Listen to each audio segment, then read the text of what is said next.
it, but What is that? people aren't allowed No, to hold be on. critical. I know what that reminds me of. Da, da, da, da, da, da, da. No leads and nobody admitting to the crime. That sure is a mystery. That's what that reminds me Yeah, of. it sounds super hard. My clue's kind of pointing this way. Oh, yeah, no, I've got a total clue. Huh? I've still got a raging clue. That's what they made. They made a serious version of a joke. Howdy, YouTube. Apparently, this game wasn't made for you. Which game? I'm going to assume Avowed. He didn't label it. Could not tell until we watch it. Guys Let's heard go. the line, this game wasn't made for you. How many times have you seen people running to the defense of a game and saying that, well, if you don't like it, stop talking about it? And then they get mad at you when you don't play the game or buy the game or spend time in the game. And say, oh, it failed because of you. Yeah, you told me not to buy it or play it because it wasn't for me. I don't know what you thought was going to happen. You know, they go and they start posting those memes where it's, you know, stop having fun, but they're still sitting on the couch playing the game. You know, this game is great as long as you don't have anybody screaming in your ear telling you that it's bad. Stop seeing. No, see, the thing is, we've been playing video games for a long time. We know when games are bad. Some of us can't tell why or how they're bad. We just feel that something is wrong with the game because we're not as in tune with like development stuff or all the little niches that go into making a game good or bad. We just know that the experience is not working for us. Maybe can't pinpoint why, but we don't need to know we're not having fun. Seeking out negative commentary and criticism on a game if you just want to have your viewpoint reinforced. Stop hitting yourself. That's what you're doing at this point. I recently saw that somebody had posted an entire Reddit thread talking about me in my video on Avowed, saying that I am the one that's ruining commentary around games. I am. Oh, that's weird. Usually it's Asmongold. Good for him. Good for him. He's reaching Asmongold status in their minds. Destroying video games and the video game community. You guys are helping by watching my videos in the Yay, go us. first place. Shame on you. The even-handed criticism that I had in my Avowed We're gamers. video, We where I don't was have relatively soft on them in comparison to just about Soft. any other game or any other studio, because there were parts of Avowed that I genuinely liked, and I like Obsidian as a studio. No, I also like Obsidian as a studio. Avowed was a huge break for them, making a mediocre game. I don't know what happened there, man, but that'd be something there. No. I'm the bad guy. Have you ever noticed a good game doesn't need anybody to run defense for it? No. It just exists. It's just there. It just does its thing. So it got me thinking, what are the chances that these communities are the ones that have been ruining games? We've seen so many. Of course they are. It's called toxic positivity. They just shower them with praise they don't deserve. And nobody ever learns anything. And then they stay in their own bubble like, yeah, this game is good. Don't listen to all the haters. We're not haters. We're lovers of games, and you're not making good ones for us. Games come out to seemingly no audience. The quest for the mythical modern audience, where they seem to exist in certain social circles and social media, but the minute that a game hits the market, they evaporate. Where did it go? Magic. Or they didn't exist at all to begin with. So it got me thinking. Who are these games made for?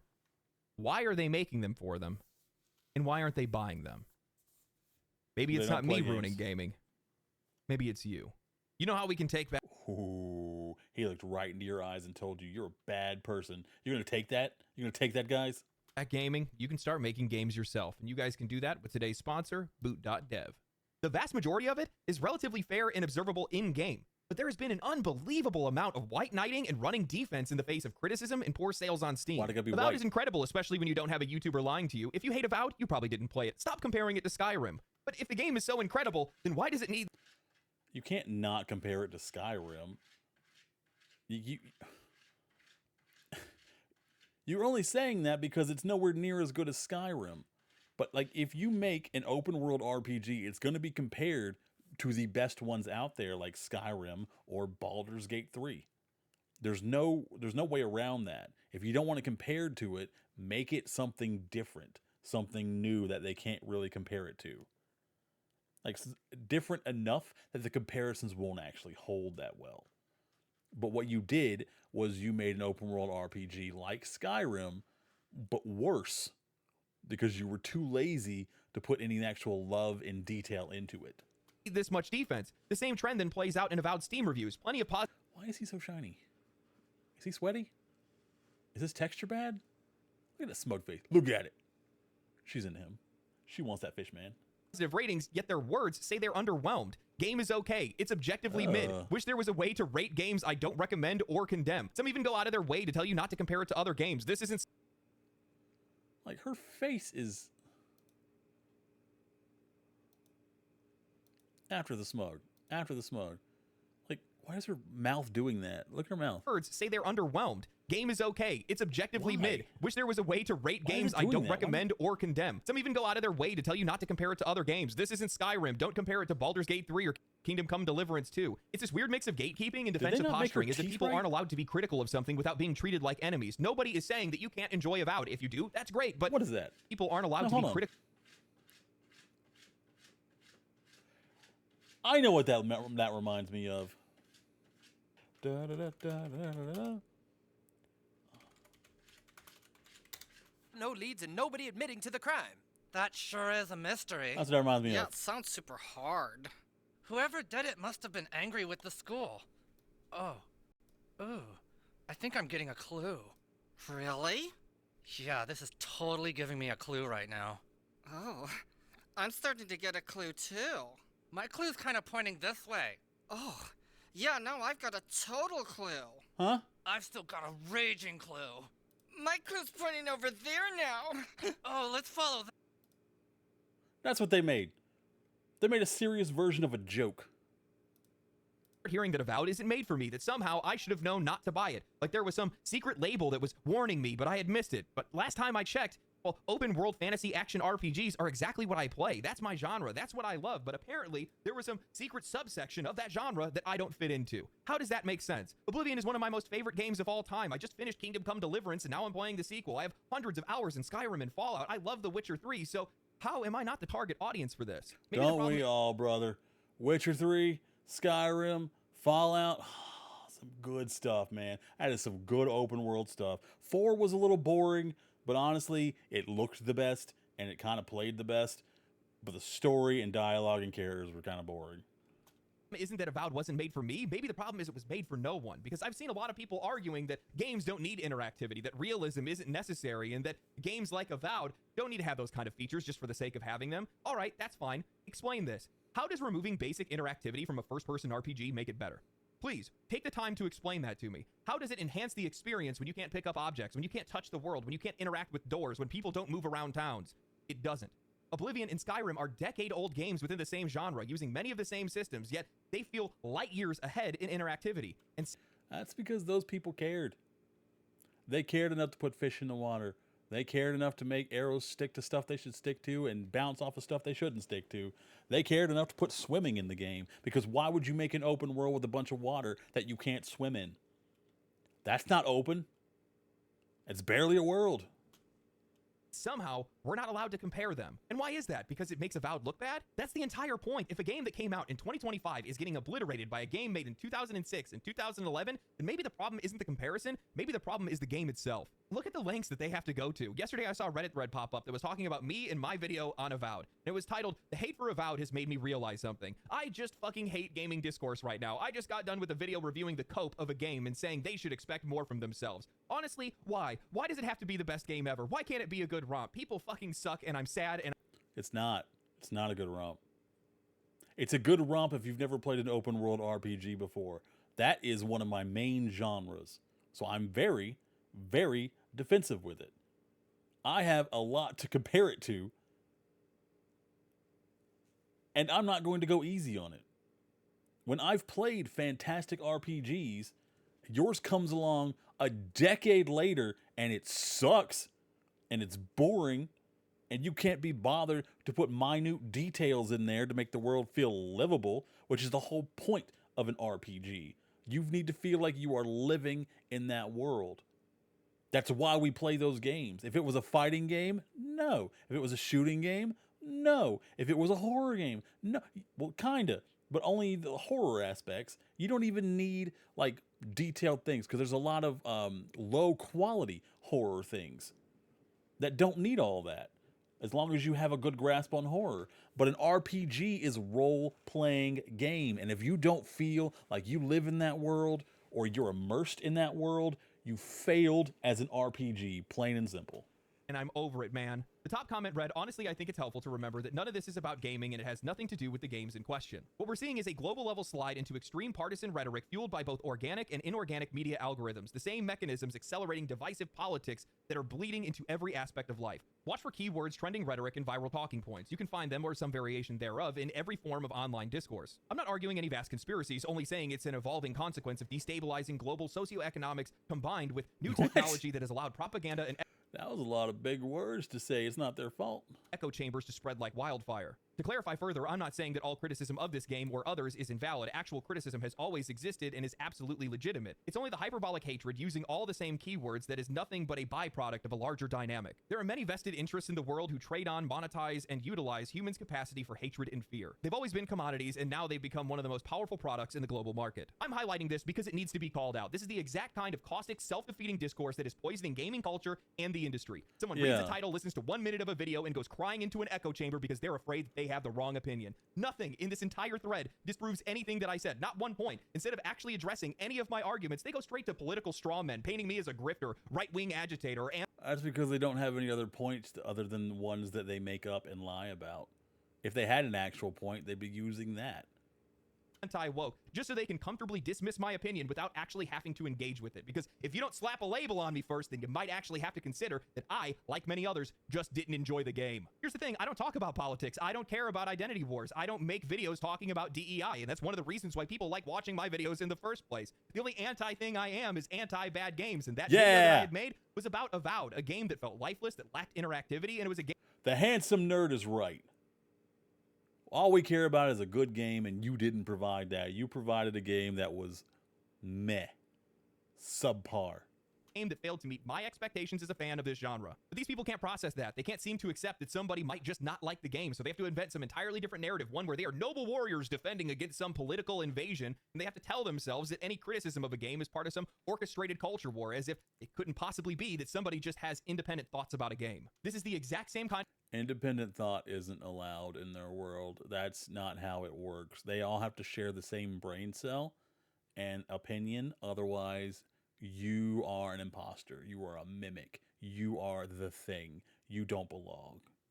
Kind of mindset that is hurting game development today. Instead of confronting valid criticism head-on, developers and their most vocal supporters are retreating into defensive narratives, dismissing critics as toxic, politically motivated, or somehow disingenuous. They are unwilling to listen to actual feedback that could actually help them improve, so instead they settle for reinforcing the same echo chambers that got them where they are in the first place. No one forced any of these people to watch my critique. They sought it out themselves, and they got angry when it didn't reinforce their own opinions. Nothing. Yeah, it's basically doom scrolling, only instead of like a social media. You actively seek out 20 minutes of hate. Not him, you. You know you aren't going to like it when you start watching it, but you still say, oh, 23 minutes? I'm going to hate this. Let's spend almost half an hour of my life in pure agony and rage. And that's your problem. You actively seek out things you shouldn't be watching if you don't like them. You need to surround yourself with happiness. And maybe you will be a better person who finds peace and stops trying to take other people down with you when you're miserable.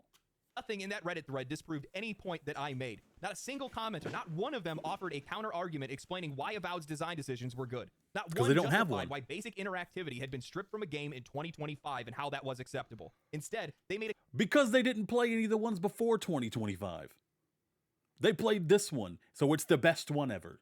conversation about me and content creators because it's easier to attack the messenger than to face the uncomfortable truth. When criticism cannot be engaged with honestly, when people go out of their way to label or dismiss anybody who disagrees with them, all they are doing is insulating developers from reality. This isn't just bad for discourse, it's actively sabotaging the future of game design. If nobody is allowed to point out What doesn't work? How are things ever supposed to get better? This kind of defensive discourse sends mixed signals to the developers, and it creates an environment where studios have no idea who their audience is. Because when people just defend a game for the sake of defending it, when they attack criticism just to be a contrarian, they aren't helping a game, they're destroying it. This is exactly how we get games that are made for no one. Developers start chasing ghosts. If you live as a contrarian, you're never going to be happy because you're constantly finding the other side and fighting against somebody. Do not be a contrarian. Have your own thoughts. Critical thinking is key. Don't just listen to someone's point of view and go, okay, I'm on the opposite side now. They start building games for an imaginary audience that doesn't exist outside of social media echo chambers. Instead of focusing on what makes a game great, they're wasting resources trying to appease an undefined, ever-shifting set of expectations from a transient group looking for validation. It's how we ended up with games like Concord, Forspoken, Dragon Age the Veilguard, and more. Games made for Twitter discourse, not players. Games that weren't fun, but were constantly propped up by people that needed them to succeed for I was excited for Forspoken. And then I downloaded the demo and played it, and it was not good. It was so bad to play. I did not feel good to play the demo. I think it's still downloaded on my PlayStation though, because I haven't used my PlayStation other than YouTube and Twitch and Hulu.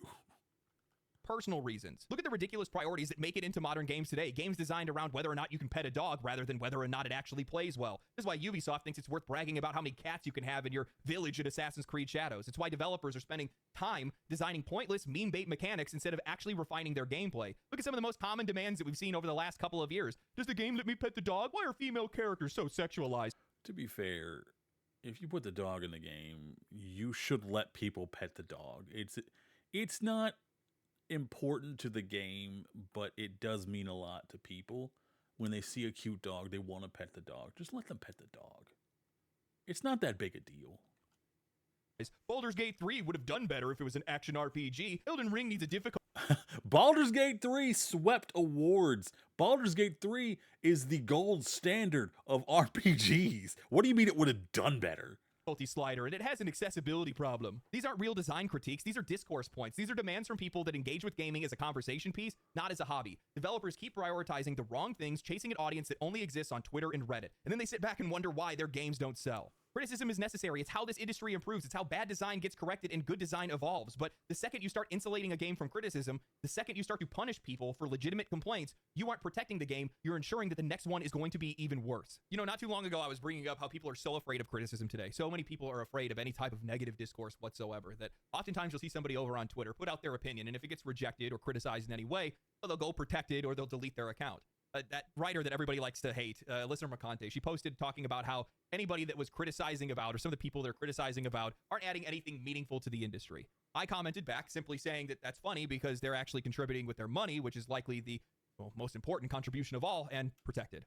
These are the kind of opinions that are shaping games. Game developers will always lean vote towards with their your fans wallet because is so important. they're most likely the people that will buy the game in the future or their next game or whatever it might be. But the problem is that if you're not listening to those that are criticizing your games, if you're being protected from people that are trying to criticize your games, well, then your audience is going to get smaller and smaller each passing year.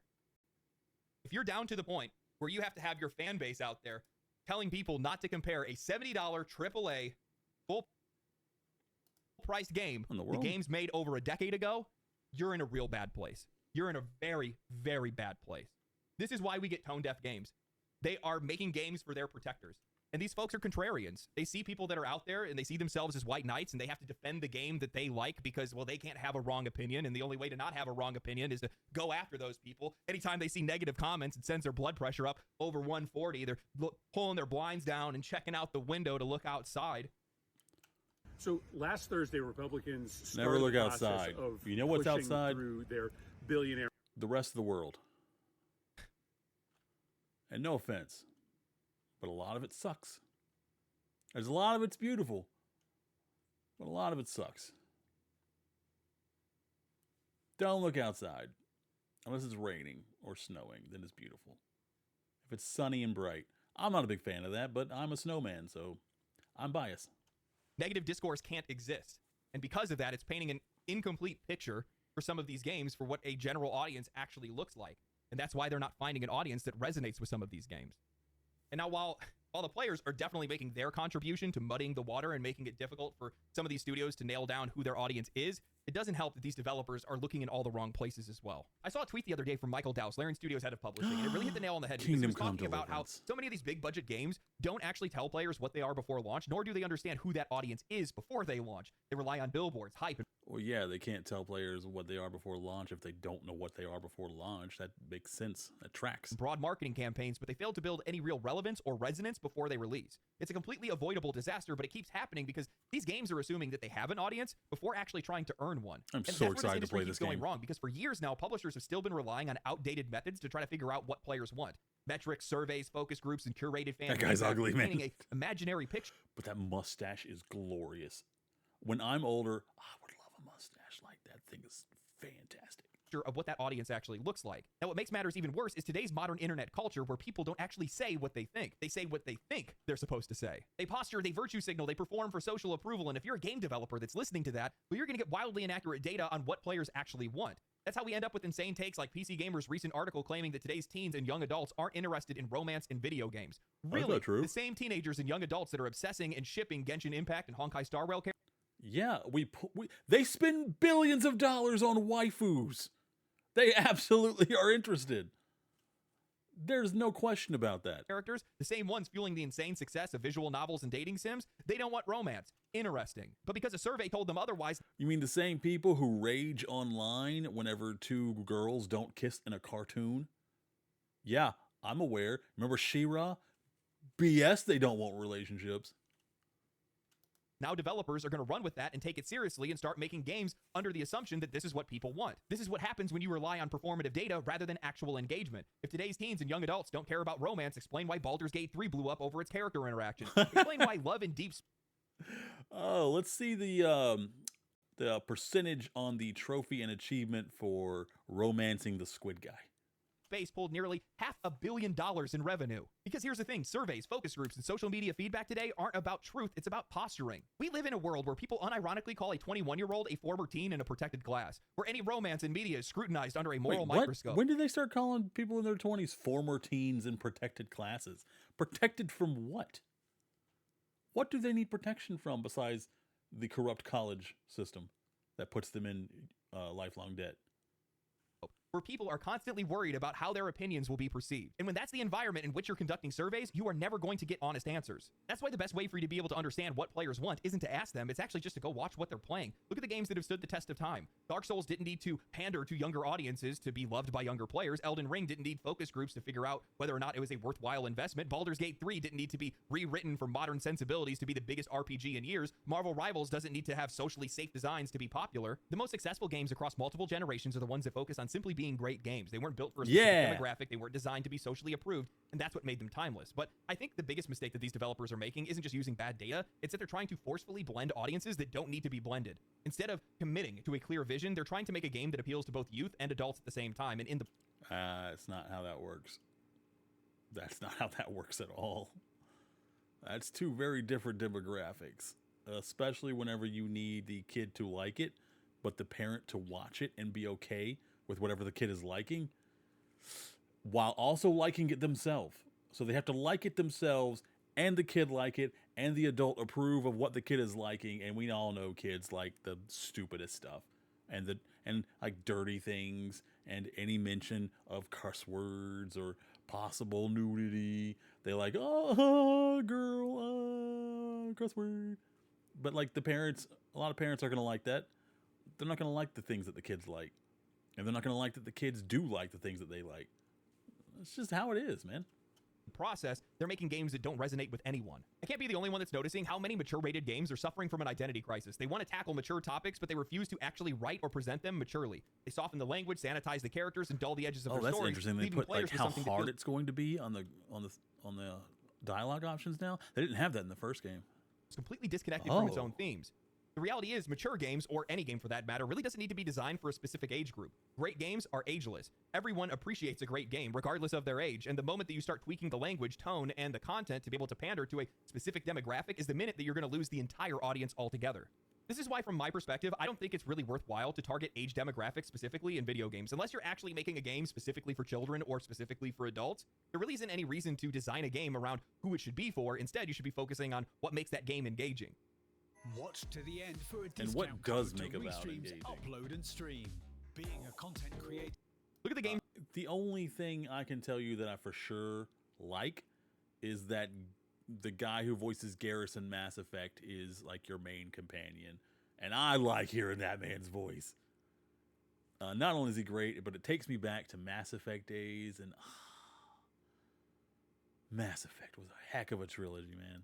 Games that have stood the test of time. Halo, Dark Souls, Final Fantasy, The Elder Scrolls, Zelda, Super Mario. People who grew up playing these games didn't stop loving them when they turned 30. And guess what? Teens and young adults that are still playing those games today love those games for the same reasons. The things we loved when we were younger shaped our preferences when we got older. How many people still listen to the same music that they loved in high school? How many games do we still play that defined our childhood, or games that are like them? The Heck core yeah. of what we find cool, exciting, or engaging stays remarkably consistent throughout our entire life. That's why games don't really need to fit a tailored specific demographic. It just needs to tap into the fundamental love of excitement, challenge, and immersion. Yet for some odd reason, modern game developers, specifically in the US more than other places, don't seem to really understand this. Instead of making a great game, they're obsessing over trying to appeal to two different audiences at the exact same time. Adults because they have the money, and teenagers because they think that's the best way for them to stay relevant. And as a result, we start seeing these games that are these Frankenstein monstrosities that are trying to be everything for everyone, but end up resonating with no one. Look at Veilguard. I keep coming back to this game, but it really is the... Well, it's a fantastic example. I mean, Veilguard. I don't know how to say the name of the S Squad KTJL, I guess. They made it really hard to review that thing without getting in trouble with YouTube. And Concord, there's just so many flops last year that have become the gold standard for what not to do. perfect onion of poor game design and audience recognition. The more you peel back, the more misguided you find it is. I mean, think about it. The characters in the game, androgynous and sterile, yet for some odd reason they include romance. Why would you put romance into a game that you can't actually be attracted to the characters that are in the game in the first place? The writing was over-explained and banalized and completely disconnected from the game's supposed Ugly as mature crap. themes. Hold The on. core fan base, likely in their 30s, get treated like children. Glorious hair. Look at this. Look at this. Look at these locks. This man is beautiful.